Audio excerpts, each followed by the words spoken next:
Hello friends, this is Archana. Welcome to my class, Archana Economica. Sorry friends, just because of network issue and all, last video complete नहीं हो पाया था. So जितना हमने study किया था उसी के आगे से we'll start. Okay? So हमने just एक overview we have to understand. मैं डिमांड के बारे में स्टडी कर लिया था लास्ट वीडियो में एंड डिमांड के लिए कौन कौन सी चीज़ें डिमांड में शामिल होती हैं. ऑलराइट, इसी के आगे हम आज चलेंगे. सो सेकेंड वर्ग में उन अर्थशास्त्रियों की परिभाषाएं सन्निहित हैं जिन्होंने मांग की परिभाषा मूल्य के संदर्भ में दी है. प्रोफेसर मिल के शब्दों में मांग का अभिप्राय किसी वस्तु की उस मात्रा से है जो निश्चित मूल्य पर खरीदी जाती है.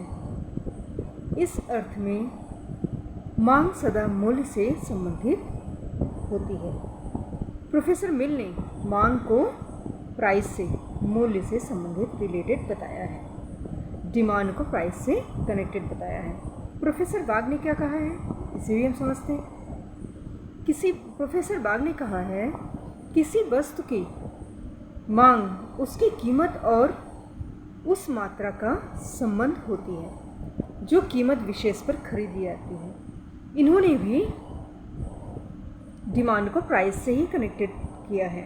ऑलराइट, एक अदर टाइप्स के भी डिमांड ग्रुप्स हैं, उनके बारे में भी हम स्टडी करेंगे, जिसे हम कहते हैं तीसरा वर्ग. तीसरा वर्ग उन विद्वानों, उन इकोनॉमिस्ट की परिभाषाएं इसमें शामिल होती हैं जिन्होंने मांग को कीमत और समय दोनों से ही संबंधित किया है. ध्यान से सुनिएगा मेरी बात.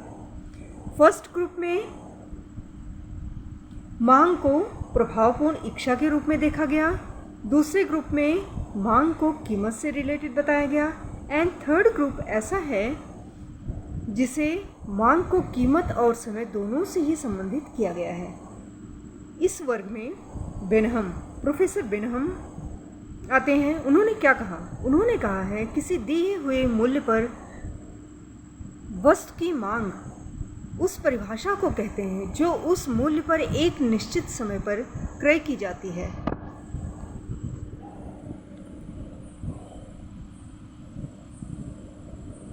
इसके आगे मेयर्स, प्रोफेसर मेयर्स ने कहा है किसी वस्तु की मांग उन मात्राओं की तालिका होती है जिन्हें क्रेता समय विशेष पर सभी संभव मूल्य पर खरीदने को तत्पर होता है या तैयार होता है. कहने का तात्पर्य यही है फ्रेंड्स कि इन इकोनॉमिस्ट ने मांग को प्राइस के साथ साथ टाइम पीरियड्स, समय तत्व को भी इसमें शामिल किया. ओके, अब ये जो हम डेफिनेशंस हमने पढ़े हैं ऊपर के, उसके बिहाफ पर वी कैन से दैट, मतलब मांग में हम कुछ जो चीज़ें शामिल कर सकते हैं जिसे हम डिमांड कह सकते हैं, वो क्या है? फर्स्ट ऑफ ऑल, किसी वस्तु को प्राप्त करने की इच्छा, जैसा हमने बिगनिंग में, स्टार्टिंग में ही आपको बताया, किसी वस्तु को प्राप्त करने की इच्छा, प्रभावपूर्ण इच्छा मोस्ट इम्पॉर्टेंट है. उसे क्रय करने के लिए साधन. ओके, साधन हमारे पास होने चाहिए, रिसोर्सेज होने चाहिए, साधनों को व्यय करने की तत्परता. ओके, जो भी रिसोर्सेज हमारे पास हैं उसको खर्च करने की तत्परता भी होना चाहिए. एंड वस्तु की इच्छा का कीमत से विशेष रूप से संबंधित होना चाहिए. Definitely there is a inverse relationship between price and demand. इसका आगे हम डायग्राम के साथ वी विल स्टडी. ओके, मांग का संबंध किसी समय विशेष से भी होना चाहिए. कीमत के साथ साथ ये टाइम से भी रिलेटेड होनी चाहिए. मांग फलन, अब आगे हम स्टडी करेंगे. अभी ओवरव्यू, जस्ट एक सिंपल सा ओवरव्यू हमने देखा what is demand. Okay, and how many types of demand, different economics के व्यूज़ हमने देखे. सो अभी हम क्या देखेंगे? Demand function. Okay, what is demand function? मांग फलन, मांग फलन से आशय इस तथ्य का विश्लेषण करना होता है कि वे कौन कौन से तत्व हैं जो मांग को निर्धारित करते हैं। ओके, इस बारे में प्रोफेसर वॉटसन ने कहा है, किसी बाजार में एक निश्चित समय पर किसी वस्तु का मांग फलन उस वस्तु की खरीदी जा सकने वाली विभिन्न मात्राओं तथा उन मात्राओं को निर्धारित करने वाले तत्वों के बीच के संबंध को व्यक्त करता है। मांग फलन उन सभी तत्वों को स्पष्ट करता है जिनसे वस्तु की मांग प्रभावित होती है। फलन के रूप में इसे इस प्रकार लिखा जा सकता है। देखिए, अभी ये जो फॉर्मूला है ना, इसे आप प्लीज़ लर्न कर लीजिएगा, same to same as it is. शरबत घोट के पी जाते हैं ना, जस्ट पी जाना, बिकॉज ये फॉर्मूला फ्रेंड्स आपके हर प्रकार के इकोनॉमिक्स के कॉम्पिटिटिव एग्ज़ाम में देखे जा सकते हैं, JRF, नेट, TGT, PGT सभी में। Okay, so please this is my humble request to all of you. D equal to F P Y P R N T, जहाँ हम देखते हैं कि D इक्वल टू डिमांड मांग, F इक्वल टू फंक्शन फलन, P equal to price यानी कीमत, Y equal to उपभोक्ता की आय income, and PR equal to संबंधित वस्तुओं की कीमत रिलेटिव गुड्स की प्राइस, जिसके बारे में आगे हम डीप स्टडी करेंगे। N पॉपुलेशन जनसंख्या, एंड T उपभोक्ता की रुचि इंटरेस्ट, ओके, टेस्ट। सो इतनी बातें आई होप क्लियर हो गई होंगी। ओके, एंड अभी हम स्टडी करेंगे आगे मांग के प्रकार, टाइप्स ऑफ डिमांड। मांग के कौन कौन से प्रकार हैं। किसी समय पर किसी वस्तु की मांग वस्तुतः वस्तु मूल्य, उपभोक्ता की आय तथा अन्य वस्तुओं के मूल्य पर निर्भर करती है। इसी के आधार पर मांग के 3 रूप अर्थशास्त्रियों ने बताए हैं। मूल्य या कीमत मांग, प्राइस डिमांड, आय मांग, इनकम डिमांड, आड़ी मांग, तिरछी डिमांड। ये 3 टाइप्स के डिमांड होते हैं, जिन्हें first of all price demand, second income demand and cross demand. इन्हें हम आगे डायग्राम के माध्यम से भी deeply we will study about this. Okay, so what is price demand. मूल्य मांग क्या होता है। मूल्य मांग किसी वस्तु की उन मात्राओं को दिखाती है जो एक उपभोक्ता एक निश्चित समय में, यदि अन्य बातें समान रहें, विभिन्न कल्पित मूल्यों पर खरीदने को तैयार होता है। अन्य बातें मतलब कुछ हमारे अजम्पशंस होते हैं जिन्हें हमें मानकर चलना पड़ता है। फैशन एंड कंज्यूमर का टेस्ट, उसकी income, all different types of assumptions होते हैं जिन्हें हमें एज इट इज़ मानना पड़ता है। ओके, कि उक्त समय में मांग को प्रभावित करने वाले तत्व आगे देखिए बता रहा है, वही चीज़ बता रहा है। आय रुचि संबंधित वस्तु में कोई परिवर्तन ना हो, कंज्यूमर के टेस्ट में कोई चेंजिंग ना हो, ओके, उसकी इनकम में कोई चेंजिंग नहीं होनी चाहिए, फैशन में चेंजिंग नहीं होनी चाहिए, एंड रिलेटिव गुड्स के प्राइसेस में कोई चेंजिंग नहीं होनी चाहिए। अब देखिए रेखा चित्र में मूल्य वक्र प्राइस डिमांड कर्व को प्रदर्शित किया गया है। आगे डायग्राम के माध्यम से विल एक्सप्लेन अबाउट दिस, जो कीमत के विभिन्न स्तरों पर मांग की विभिन्न मात्राओं को व्यक्त करता है। सामान्य पदार्थों के लिए मांग का वक्र ढाल ऋणात्मक होता है, अर्थात मांग वक्र दाहिनी ओर नीचे की ओर गिरता हुआ होता है। मूल्य और वस्तु की डिमांड में विपरीत, मूल्य और वस्तु की मांग में विपरीत संबंध होता है। चित्र से स्पष्ट है। आगे डायग्राम के माध्यम से हम अंडरस्टैंड कर सकते हैं इस पॉइंट को, जो ये पॉइंट आपको कहा गया है, इसको हम एक्सप्लेन कर सकते हैं डायग्राम के माध्यम से भी। जैसे देखिए, see please be careful about this. This is price, okay, this is price and this is quantity demanded, x1 and x2। So कोई गुड्स है, कोई वस्तु है जिसकी प्राइस P1 होता है, तो उसकी डिमांड कितनी होती है, x1, ओके। लेकिन जब प्राइस घटकर P2 हो जाता है तो उसकी डिमांड बढ़कर x2 हो जाती है। यानी प्राइस एंड डिमांड में इन्वर्स रिलेशनशिप होता है। There is a inverse relationship between price and demand. Alright, I hope you understand, this is clear to all of you. This is very simple. Diagram के माध्यम से सारी चीज़ें as it is clear हो जाती हैं। प्रत्येक उपभोक्ता की इस प्रकार की मांग व्यक्तिगत मांग कहलाती है। व्यक्तिगत मांग मतलब इंडिविजुअल डिमांड। इंडिविजुअल डिमांड, आपकी डिमांड अलग है, मेरी डिमांड अलग है, शीला की डिमांड अलग है, गीता की डिमांड अलग है। ऑलराइट, इंडिविजुअल पर्सन की जो व्यक्तिगत डिमांड होती है, इंडिविजुअल डिमांड नाम से ही क्लियर है, उसे हम इंडिविजुअल डिमांड कहते हैं। लेकिन पूरी इकोनॉमी में, पूरे मार्केट में जब अलग अलग उपभोक्ताओं के डिमांड को एक साथ मिलाकर ऐड करके दिखाया जाता है, शो किया जाता है, उसे हम मार्केट डिमांड कहते हैं, बाजार मांग कहते हैं।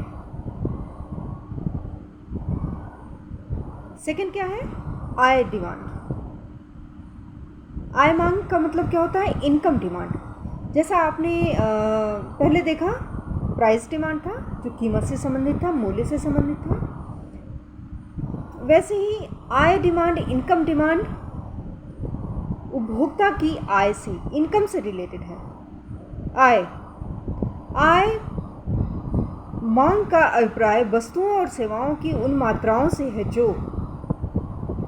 समय की दी हुई अवधि में अन्य बातें पूर्ववत रहें। अन्य बातें पूर्ववत रहें का मतलब होता है, जो ऊपर हमने बताया आपको, अजम्पशंस, ओके, वो एज इट इज़ रहनी चाहिए, उसमें कोई चेंजिंग नहीं होनी चाहिए। रहने पर उपभोक्ता विभिन्न आय स्तरों पर खरीदने के लिए तैयार होते हैं। इसका मतलब क्या हुआ, प्राइस डिमांड, प्राइस के चेंजिंग का इफेक्ट पड़ता है डिमांड पर, एंड इनकम डिमांड में कंज्यूमर के इनकम के चेंजिंग का असर पड़ता है कंज्यूमर के डिमांड पर। आय मांग रेखा को जर्मनी के अर्थशास्त्री, ये नाम याद रखना बेटा, आय मांग रेखा को जर्मन अर्थशास्त्री एंजल के नाम से जाना जाता है, जिसे एंजल कर्व भी कहते हैं। ऑलराइट, आय मांग कर्व को एंजल कर्व भी कहते हैं। एंजल का नाम आय मांग से ही जोड़ना।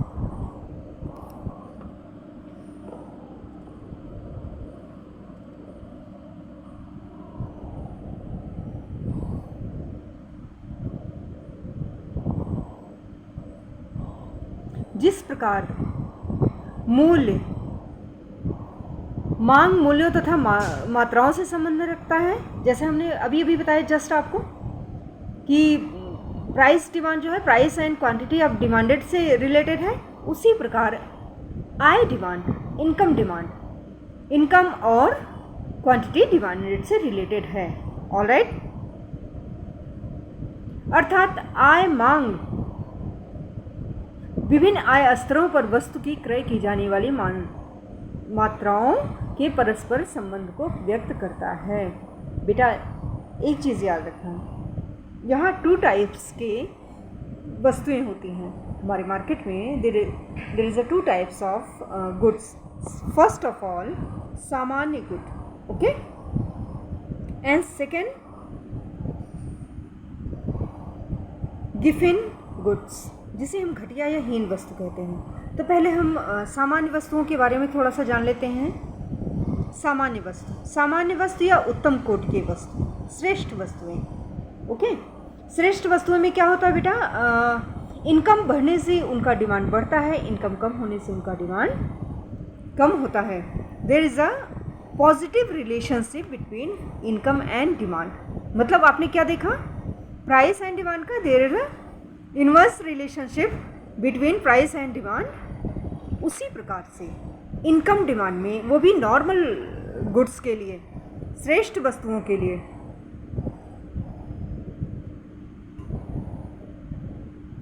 प्राइस बढ़ने से डिमांड कम होता है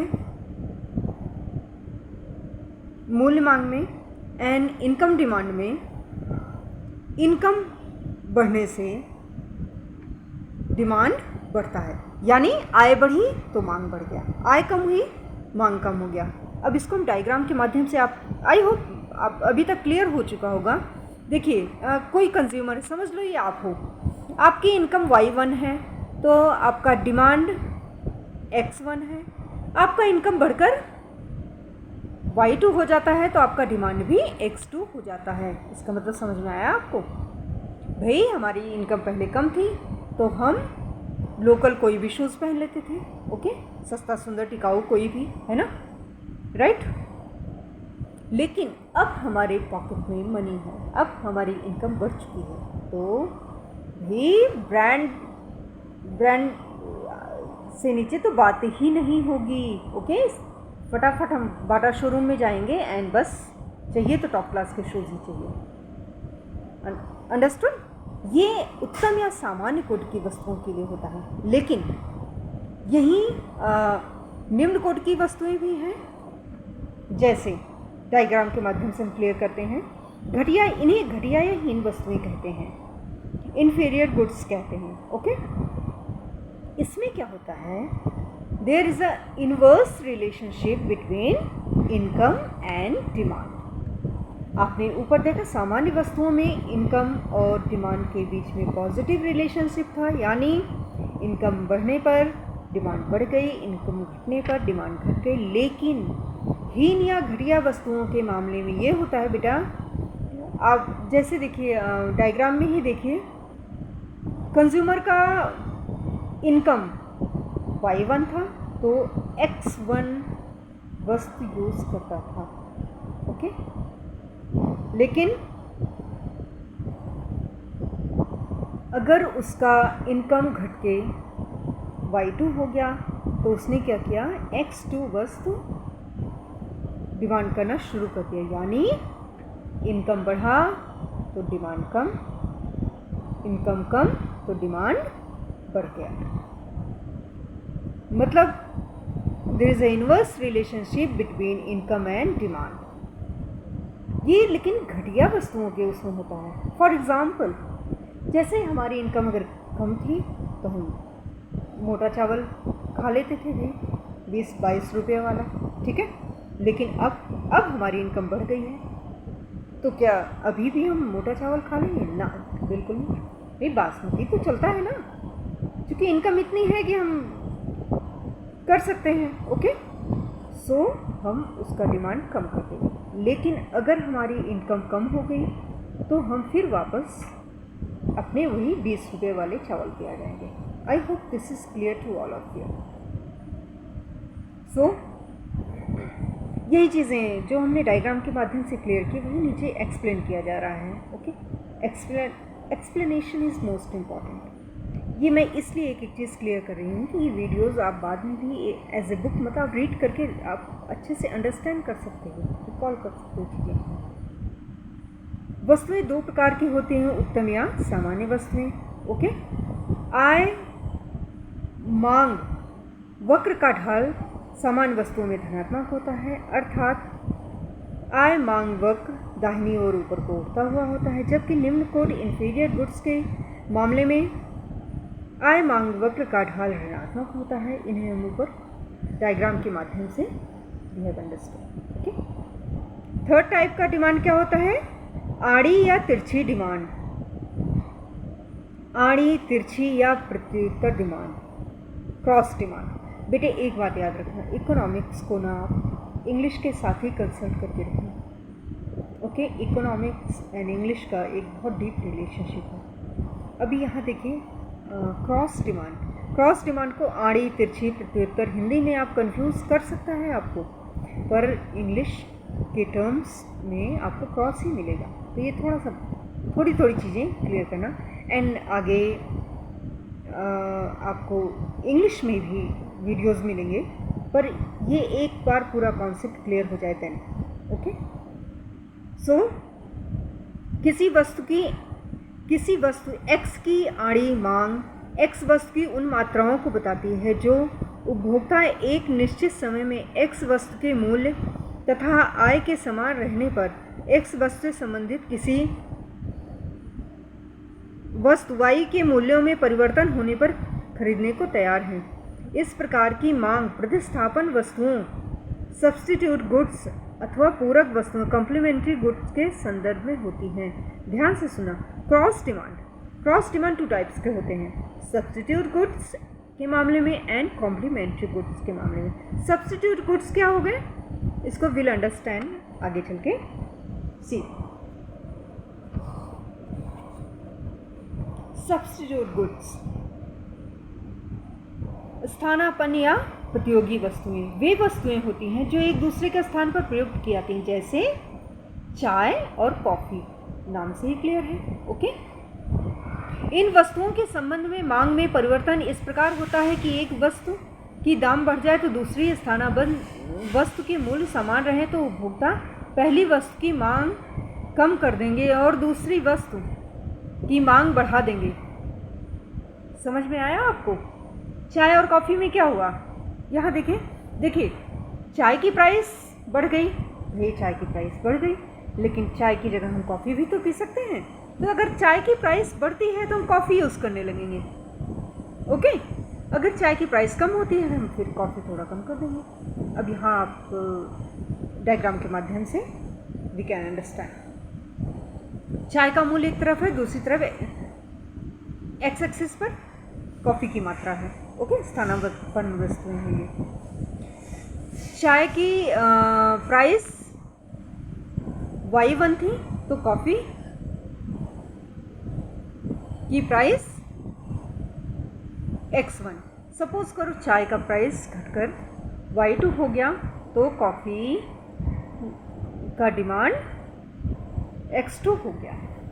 there is a positive relationship between cross substitute goods. Okay, इसके प्राइस चेंजिंग में एक का प्राइस बढ़ने पर दूसरे की डिमांड बढ़ जाती है। उधर दूसरी तरफ क्या होता है बेटा, आपका पूरक वस्तुएं आती हैं, कॉम्प्लीमेंट्री गुड्स आते हैं। कॉम्प्लीमेंट्री गुड्स क्या होते हैं? कॉम्प्लीमेंट्री गुड्स की स्थिति में एक वस्तु की कीमत बढ़ने पर दूसरी वस्तु की मांग में कमी हो जाएगी। ध्यान से सुनना मेरी बात, ये टर्म्स याद रखना। जैसे पेट्रोल एंड स्कूटर, दो पूरक वस्तुएं हैं। यदि पेट्रोल की कीमत बढ़ गई तो स्कूटर की मांग कम हो जाएगी, क्योंकि पेट्रोल की कीमत बढ़ जाने से उसकी मांग कम हो जाती है। पेट्रोल तथा स्कूटर का एक साथ प्रयोग होता है। पेट्रोल की मांग कम हो जाने के कारण स्कूटर की मांग भी कम हो जाएगी। अभी देखिए आप, पेट्रोल की प्राइस बढ़ रही है तो लोग कार की बजाय कोई और भी सब्स्टिट्यूट कर रहे हैं, यूज़ कर रहे हैं। एंड कभी अपने फ्रेंड्स के साथ कहीं चले गए, कुछ हो गया, मतलब we are trying to substitute. हम प्राइस, अगर पेट्रोल की प्राइस बढ़ जाती है तो हम डेली कार नहीं चलाएंगे। ओके, मतलब मैनेज करेंगे। इसी तरह से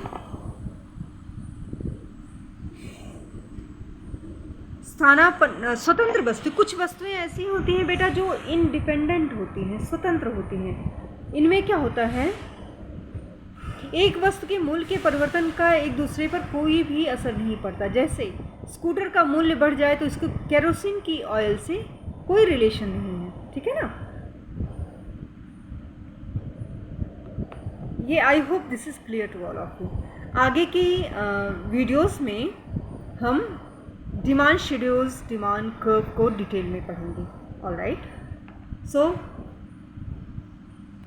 have a nice day, bye bye, take care, see you.